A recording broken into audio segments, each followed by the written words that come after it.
Kanthi agriculture and rural development ব্যাংকের পরিচালন committee নির্বাচনের মনোনয়ন শুরু হলো। এই নিয়ে সতর্ক তৃণমূল। কাজ ব্যাংকের ৭৬টি ডেলিগেট আসনের জন্য নির্বাচন অনুষ্ঠিত হবে।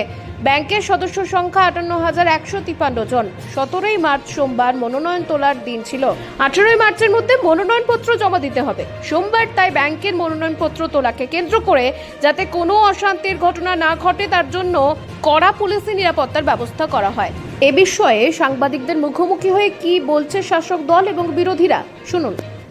কার্ড ব্যাংকের ভোট, এই ভোটে কার্ড ব্যাংকের সমস্ত ভোটাররা মমতা বন্দ্যোপাধ্যায়ের মনোনীত প্রার্থীদের জয়যুক্ত করবেন। কার্ড ব্যাংকটা আমাদের মানুষের পরিষেবার একটা জায়গা। তাতে মমতা বন্দ্যোপাধ্যায় পরিষেবার ক্ষেত্রে যে অগ্রণী ভূমিকা সারা রাজ্যে নিয়েছে, তার মতাদর্শে যারা, তাদেরকেই মানুষ নির্বাচিত করবে। দীর্ঘ কয়েক দশক এই ব্যাংকের চেয়ারম্যান ছিলেন শুভেন্দু অধিকারী। মমতা বন্দ্যোপাধ্যায়ের ছবি ছিল, তিনি চেয়ারম্যান ছিলেন। মমতা বন্দ্যোপাধ্যায়ের ছবি সরেছে, তিনি আর থাকবেন না, এটাই স্বাভাবিক। নমিনেশন করেননি তো। আর দেখবেন মমতা বন্দ্যোপাধ্যায়ের মনোনীত সমবায় মনোভাবাপন্ন সেই সমস্ত মানুষজন জয়যুক্ত হবেন, তারাই বোর্ড গঠন করবেন, তারাই মানুষের পরিষেবা দেবেন। দিদি তো সারা পশ্চিমবাংলায় সমস্ত সমবায় ব্যাংক বলুন, সোসাইটি বলুন, তিনি নির্বাচন করার গণতান্ত্রিক পদ্ধতিতে নির্বাচন হোক তিনি তার ডিপার্টমেন্টকে বলেছেন এবং সেইভাবে চলছে, এখানেও চলছে। দীর্ঘদিন ধরে শুভেন্দু অধিকারী এই ব্যাংকের চেয়ারম্যান ছিলেন। শুভেন্দু অধিকারী চেয়ারম্যান ছিলেন। আমাদের নেত্রী মমতা ব্যানার্জি তৃণমূল ঘাসের পর জোড়া ফুলের দৌলতে, ঘাসের পর জোড়া ফুল মমতা ব্যানার্জির ছবি তার কাছে নেই, তিনি বিজেপিতে পালিয়ে গেছেন। সেই জন্য কন্ট্রাক্ট কোঅপারেটিভ ব্যাংক থেকে তিনি তার দল অপসারিত হয়েছে এবং আর 29 তারিখে নির্বাচন হবে। 29-এ খবর পাবেন যে এলডিবি ব্যাংক তৃণমূল যারা পরিচালিত।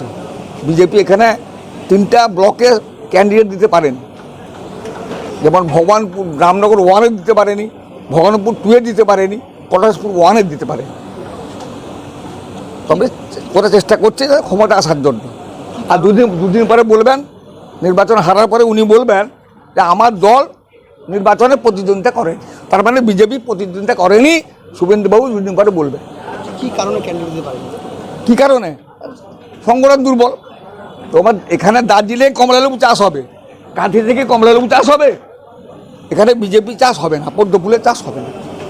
আর মমতা ব্যানার্জির প্রতি গরিব মানুষের আস্থা আছে। আর গরিব মানুষ জানে যে মমতা ব্যানার্জিকে হারালে গরিব মানুষ বিপদে পড়বে। কার্ড ব্যাংকের ভোটে আমরা যেটা গ্রামে গ্রামে আমরা দেখেছি, আমাদের মেজরিটি বেশি আছে এবং এই কনস্টিটিউয়েন্সি এবং এই লোকসভা আমরা জিতেছি। এই লোকসভা জেতার ফলে আমরা দেখেছি অধিকাংশ ভোট আমরা পেয়েছি, অধিকাংশ বুথে আমরা লিড নিয়েছি এবং যারা যারা আমাদের ভোট দিয়েছেন তারা সবাই আমাদের সমর্থন। তবে এই রামনগরে আমরা দেখেছি যে হারমাদ নেতা রয়েছে আমাদের অখিলবাবু, ইনি কেবলমাত্র মারামারি করে উনি যেতেন, বারবার ভোটটা করতে দেন না।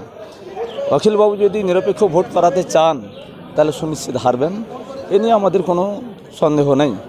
মেজরিটি পার্সেন্ট ভোট কিন্তু আমাদের পক্ষে রয়েছে এবং ওরা আমাদের সাথে সম্পর্ক করছেন। তৃণমূল দাবি করছে যে কার্ড ব্যাংকে কিন্তু বিজেপি জিততে পারবে না, জিততে পারবে না, হয়তো জিততে পারবে না, কেননা ওনারা মারামারি করে ভোটটা করাতে দেন না। গতবারে এলডিবি ব্যাংকের যখন ভোটটা হয় তখন ওনারা অখিলবাবু নিজে দাঁড়িয়ে থেকে শতাধিক কর্মীকে উনি ঢুকিয়ে দিয়েছিলেন বিনা আইডেন্টি কার্ডে গেটের ভিতরে। আমার সাথে সেখানে বচসা হয়েছিল এবং ঠেলামেলি হয়েছিল আমার সাথে। জবরদস্ত করে কোঅপারেটিভ ব্যাংকে তিনি ঢুকিয়ে দিয়েছিলেন, তারা গিয়ে সেখানে ছাপ্পা ভোট মারে। আমাদের এই এলডিবি ব্যাংক হোক অথবা কার্ড ব্যাংক হোক, এখানে ভোটার লিস্টে সংশোধন হয় না। মৃত ভোটার, বাইরে থাকা ভোটার সব এর ভিতরে ঢুকে আছে। এই প্রক্সি ভোট দিয়েই এনারা বারবার যেতেন। এবারেও সেই চেষ্টা করবেন। ইমানদারিতে যদি উনি ভোট করান তাহলে ওনার পক্ষে মানুষ কিন্তু নাই।